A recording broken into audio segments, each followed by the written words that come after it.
The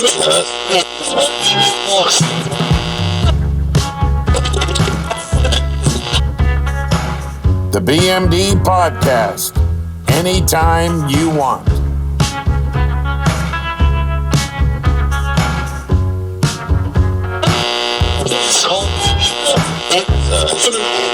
One. Hey, everybody. Welcome back to the channel. I'm the BMD on our show segment, MLB Major League Broadcasting. And today we have two young ladies who are going to talk about the world of real estate. I don't know too much about it. Maybe you don't either. Everybody say hello to the Solowka Sisters. Kyla on my right, Robin on my left. Hey, girls, how's it going today? It's a beautiful day in Newcastle. Okay. A little bit chilly, but we're okay. You're okay. So listen, a little bit about your background. I don't want to dwell too much on that. And then we'll roll right into the real estate industry. And we're going to break it down for our viewers and listeners. Some may be getting ready to sell a house, buy a house, or maybe rent a house. So we're going to cover all the general topics. So let's kick it off. Who are the Solowka Sisters? We are Kyla and Robin Solowka. We're originally from Scarborough, born and raised, and I got my start, and Robin did as well, working with our father in the construction industry. I have a degree in psychology. Robin has a degree in marketing and business. All right. Now, hold on one second, ladies. I heard marketing expert and psychology. That seems like it goes hand in hand in that industry you work in. Yeah, and absolutely. And that's kind of serendipitous, because when I got my schooling and Robin got hers, selling real estate wasn't on the horizon for us. I was working for my dad at the time that I got my license, and originally was licensed thinking that I was going to be able to facilitate some flips that he was doing through his business. So your dad was in the construction business? Since 1969, yeah, general contracting. Now, did he groom you to do the flips, as you said, in the real estate? Were you going to do that portion, Robin included, or you just started? I was working more for the project management. So when we had big projects, my job was to work with the different subs and keep everything going in order. I got a lot of experience in the different aspects of how a big contract is put together and how you have to organize things. But so when I got my license and I started working as a realtor, I realized that this is what I wanted to do as a career. So I stopped working for my dad. And a few years later, I got the sister into the business.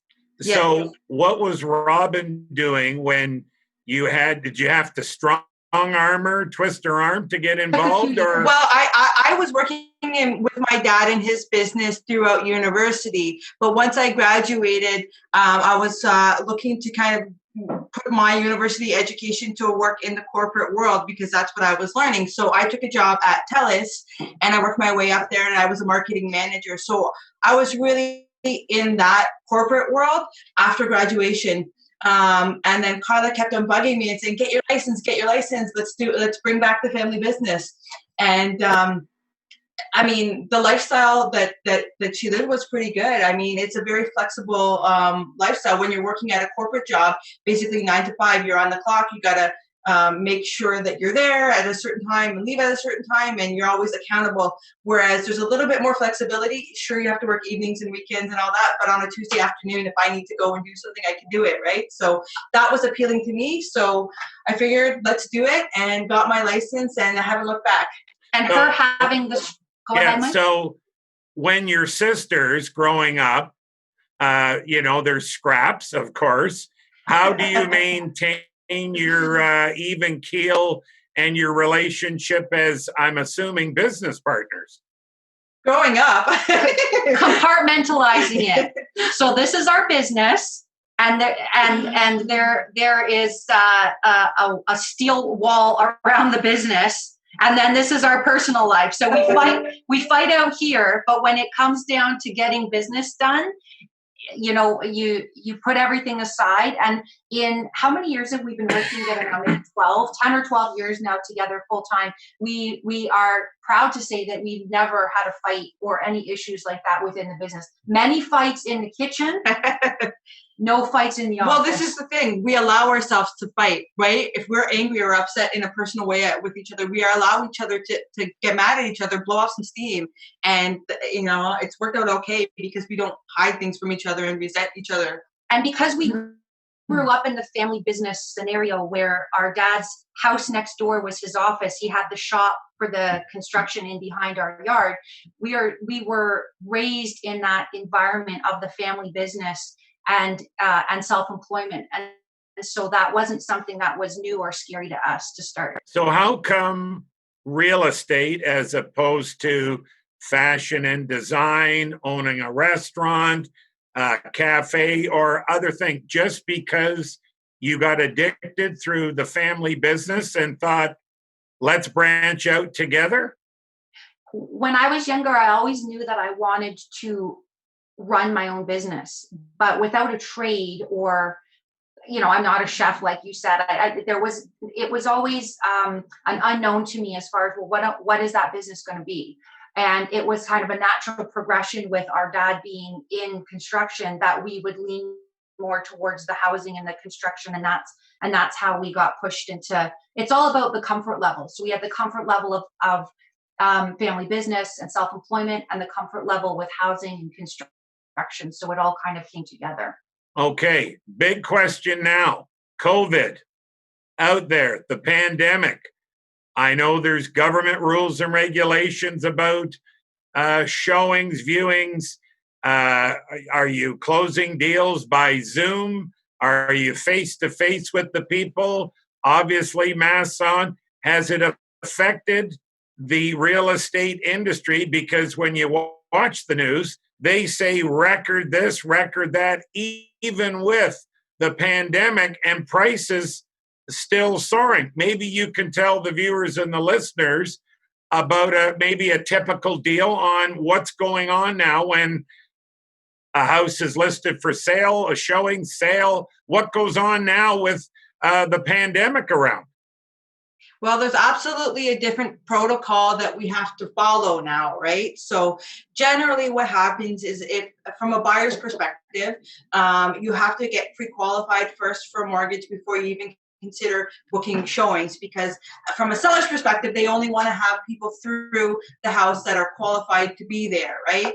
So you have your mortgage pre-qualified first, and then Kyla's got some some backup here. Then generally when you book a showing, the buyer or the listing agent will send you a form that says either you have yourself and your clients, or yourself as the representative. Vet your clients, make sure that they don't have any symptoms of COVID. Have they been out of the country recently? Have they been out of the province recently? So you have to sign that and send it along with your showing request to make sure that you're doing your job, making sure that you're not bringing people through a home that potentially can expose people through COVID. Once you're at the house, it's like, again, same as if you were. We put this in all of our listings. So this is is that flipped backwards, BMD? Or I can see it. So it's a little shadowy with the lighting.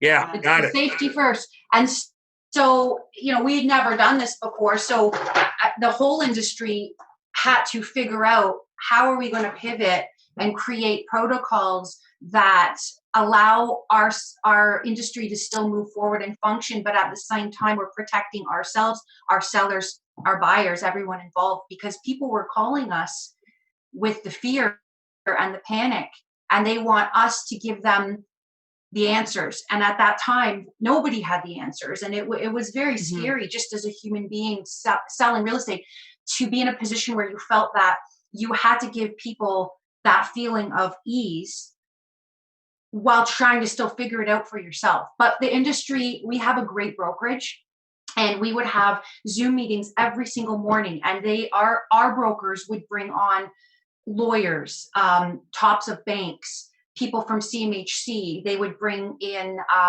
doctors from hospitals, a lot of people in the know to give us the firsthand info that we could then pass on to our clients. And that made it incredibly, it made it much easier. And I mean, different sellers had different comfort levels as well. I mean, if it was let's say a vacant property that they had moved out of already, they were a little bit more okay with having showings and saying, okay, well, if they want to wear a mask, fine. If they don't, whatever, I'm not there. But for owner-occupied properties, it's almost always protocol that you have to wear the mask. You have to sometimes wear gloves or hand sanitizer. Sometimes different sellers will want little hoodies or make sure you put your shoes outside the door.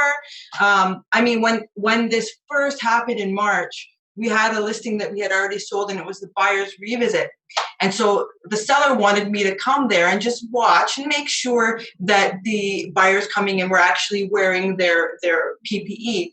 And it's funny because the buyer was freaked out because the sellers were still living there. She came and she showed up in a hazmat suit. Wow.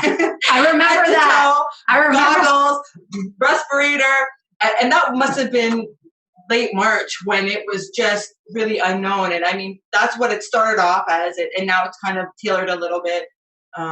But we have allowed our sellers to take the lead in telling us what their comfort levels are, and then we build the structure of how we're going to market and show their property around there, because everybody has varying levels of what their comfort is. And it's actually allowed us to up our game in that interpersonal customer service style, where we have been forced to dive deeper into what does this client need from us. So I'm hearing, and it's beyond just structure. I'm hearing lots about service. Is there even more service with the pandemic? Two sides to the question. And back 08, 09, when it was the bust up of pretty much the US, but of course it trickled down to us. You girls went through that.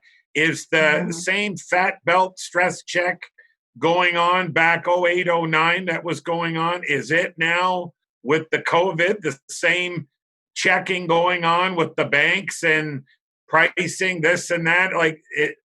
Absolutely. So tell us a little bit about maybe getting a deal approved. Is that gotten tougher with COVID? Yes. So normally if a buyer has a pre-approval, and let's say that pre-approval is 30 days old, that's generally seen as a valid pre-approval. But now the banks are looking much more closely at the situation in the immediate, because so many people's employment has been affected, where maybe they have become unemployed, they were on CERB, they've switched to partial hours, they work from home. And so you can't just, you as a listing agent, you can't just have a buyer's agent call you with an offer and say, hey, my clients are pre-approved. That's all great. You have to ask a lot more qualifying questions now than we always did, but it's just forced us to dig that much deeper into everything. And the banks are doing the same thing. So we're on the ground level. Our jobs are to avoid problems for our clients. So we want to know all that information before the client decides to accept the offer, that these are solid buyers and the bank has looked at them recently. So what do you do if the bank's not being fair? They're holding firm to their criteria, and you know your client, your customer is good, and maybe there's some sort of weakness where it doesn't check the box. How do you let that deal die? Obviously you don't, but what attempts do you have to do? Do you switch banks, switch mortgage brokers? What do you do if it's good, but the bank's not hearing the message?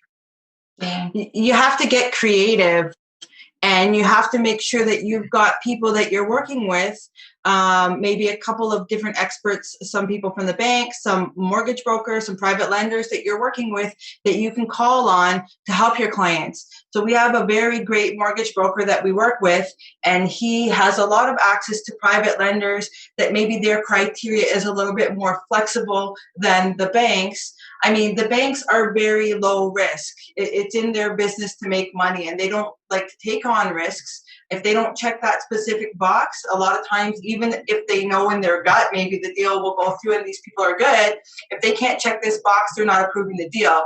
Whereas private lenders, a lot of times they'll look at holistically and say, okay, well, They may charge you an extra percentage or two, but they'll get you that approval. What about mistakes where you can look at your client and say, Mr. and Mrs. Jones, you're making a mistake, not really looking at this offer properly. Maybe you have to tell them you're being way too greedy. Property is overvalued, which is going to hurt the people buying. No approval or trouble with approval because appraisal doesn't come in tall. How do you redirect some of your clients' maybe bad opinions or bad views? Well, this starts right from the first conversation that we have with a client, or a new client when we meet them.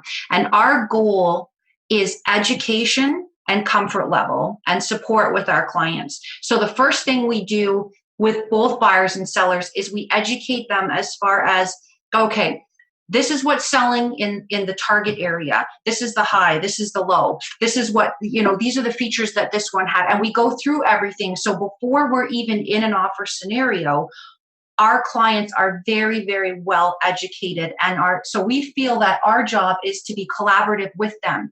But step one is making sure that we are doing our jobs in educating the people that we work with. Because if someone is making a snap decision based on emotion and they don't have the data and they haven't been educated, well, whose fault is that?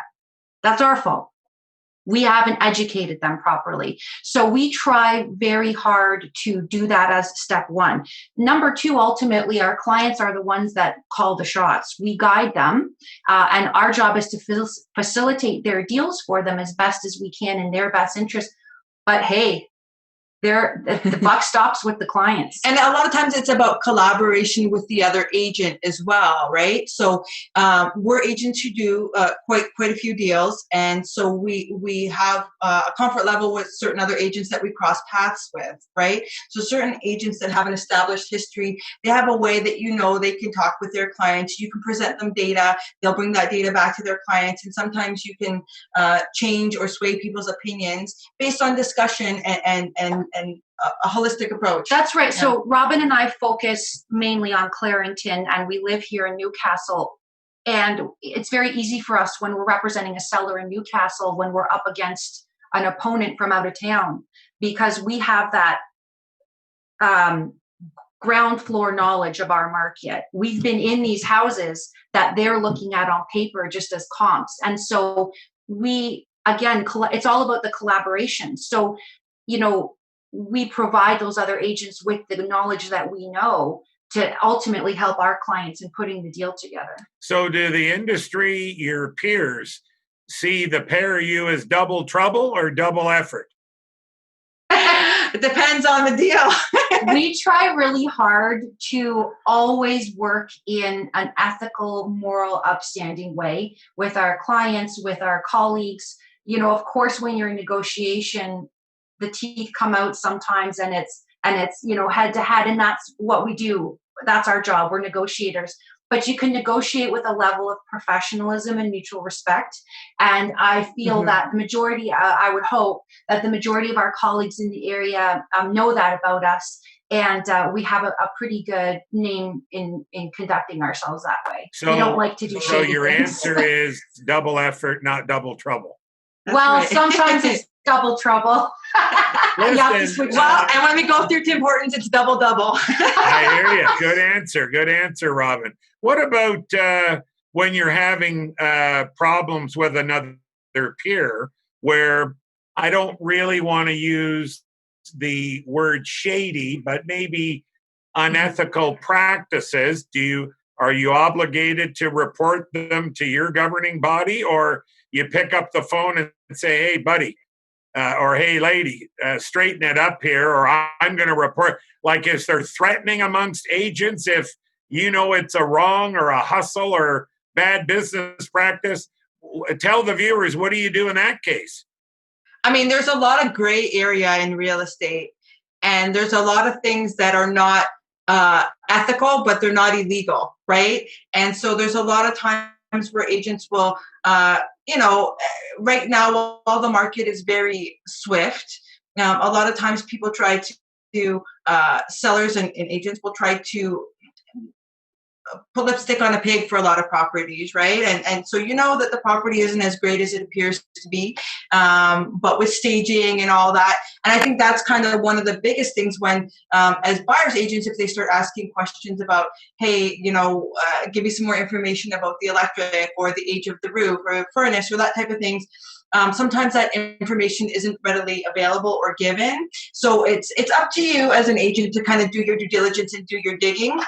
You can't rely on the other agent always. And person to person, I mean, if we're dealing with someone that we feel is not on the up and up, and it happens in every industry, not just ours, every industry, because every industry is comprised of human beings and they are on all ends of the spectrum as far as morality. So our first effort is a course correction. Hey, you know what? You know this isn't correct. Let's get on the same page. You try to do the soft correction there. And then there are with that comment, you say, hey, let's straighten this out. Let's get back on the right thing. When you say catch somebody in not an illegal activity, but say stretching the boundary, you make the comment. Is it usually successful, or they say, hey, I'm doing it my way, you do it your way? Like, there must be a lot of cutthroat I'm getting to, or, mischief behavior amongst agent to agent. How do you correct that if the calling out, if you will, doesn't work? What's the next step? There are levels in our industry. So in this scenario, if we were having an issue with a face-to-face with another colleague, then we would likely get our broker owners involved, our managers, and then they would reach out to their managers and say, hey, there's a course correction that's needed here. And normally that's successful. Durham's a pretty small area, and we all know each other pretty well, those of us that do a lot of business, and we want to have good working relationships with each other, and especially the broker owners do as well. They can normally work something out that way. And then if that doesn't work, and we do feel that it's a serious infraction, then we'll level up, and there's ways of filing formal complaints. However, it doesn't often get to that point. We really try to avoid taking it there if we can deal with it, person to person. Now, Robin mentioned that the real estate market currently in this world and place and time we're living in is moving swiftly. Let's call it the bubble. Is the bubble going to burst? What is your girls' forecast 2021 coming up? The forecast is that we are not going to gain as much in market value in 2021 as we did in 2020. 2020, I don't know if you can see this graph at all. Maybe not because it's so bright. Okay. So the last time we had this spike was 2017. And at the height of 2017, which was April 2017, we were at unprecedented selling prices. And then there was the situation that happened at that time was there was external artificial government intervention that basically dropped the market. It eventually would have come down on its own because markets always correct, but this was an external addition onto it. So that dropped. And then by the time pre-pandemic happened, we were almost recovered from that depth. We came back up. So now we're at even higher numbers, much higher than we were in 2017. The selling prices are insane. What's the average for a detached in Clarington right now, Robin? Yeah, as of today, it's 810. So if you're shopping, is that very overinflated in your guys' mind? Like, is that 800? Should it really be 700? Well, it is what it is. Yeah, the market kind of dictates that. I mean, the thing about Durham region and Clarington is that we don't have a whole ton of condos, right? And so if you're comparing to like the GTA, like the condo market in downtown Toronto, there's a huge amount of condos, right? So sometimes right now it's a bit of a tougher market for condo properties because people want to have those detached houses. So they're coming out this way because Durham and Clarington is one of the last kind of more affordable detached home areas. So I mean, although it's coming up, we have the room, I think, for it to come up, right? So the forecast is that we might gain, let's say, a 3% market value, that we're not going to see the drop, and that the market is going to stay strong, rates are going to stay strong.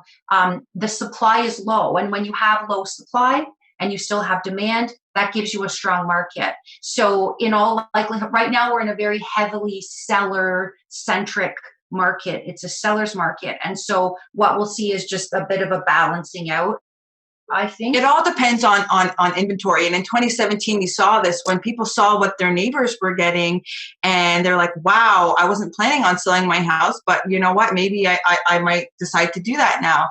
And so there was a shortage of inventory, and then there became a surplus of inventory. And along with the government intervention, that's why we saw that huge correction there. I mean, if that happens again, we might see that leveling off or a bit of correction. But if inventory stays lean, there still might be some room. There's a lot of demand. The last house we sold in Bowmanville, we had 13 offers on it. Wow. So that tells you that 12 people in that scenario are now out looking for their next opportunity to buy. So only one person can win. We've got about 3 minutes to go. I want to ask this question. Somebody invests, say, I'm making this up totally, $500,000 on a purchase. Over the year of 2021 to 2022, where will that market share? Will it drop, stay the same? What you paid, what you got, up 10%, down 10%, just your philosophies. Well, I think it depends on what type of property you bought and if there's any room for improvement. If you buy a fixer-upper, where if you put in maybe 10 grand, you can spruce it up a little bit. I think there's room to go up 10 to 15%. There's also room for it to stay flat. It kind of depends, right? If you buy, a premium property with high-end finishes where everything's already completely done, I mean, maybe not. Being the daughters of a contractor, we love the fixer-upper scenario, right? Because when we look at houses like that, we see money because we can do the work. Not everybody has that scenario. Some people want to just move in and unpack and enjoy the house. So there's a property for everybody. About a minute and change to go. Your philosophy on both of your end games. You're in the game 12 years. Are you in it for another 12? Or are you putting the hammer and chisel in your hand and going to become a builder developer? I love real estate. I see myself in this industry for another 15 to 20 years plus. Yeah, this is all I've ever done as an adult. So I've actually been doing it for 17 years since I was 24 years old. I'm 49 now.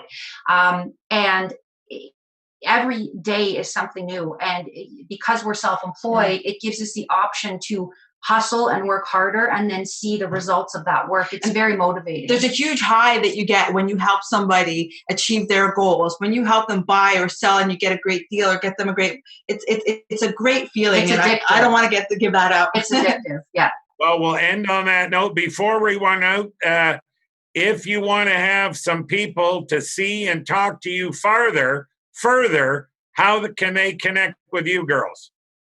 Our website is realestatesisters.ca. Love that. And our handles on Instagram and Facebook are also Real Estate Sisters. So if you just get on any search engine and just type in Real Estate Sisters Durham Region, we'll pop up. Well, we'd love to have you come back from time to time with updates. I believe your industry is a changing wheel in motion, so to speak, with the ups and downs, and we'd like to keep the viewers informed. I hope you enjoyed yourself. I'm the BMD, and remember, you girls aren't. Thank you, BMD.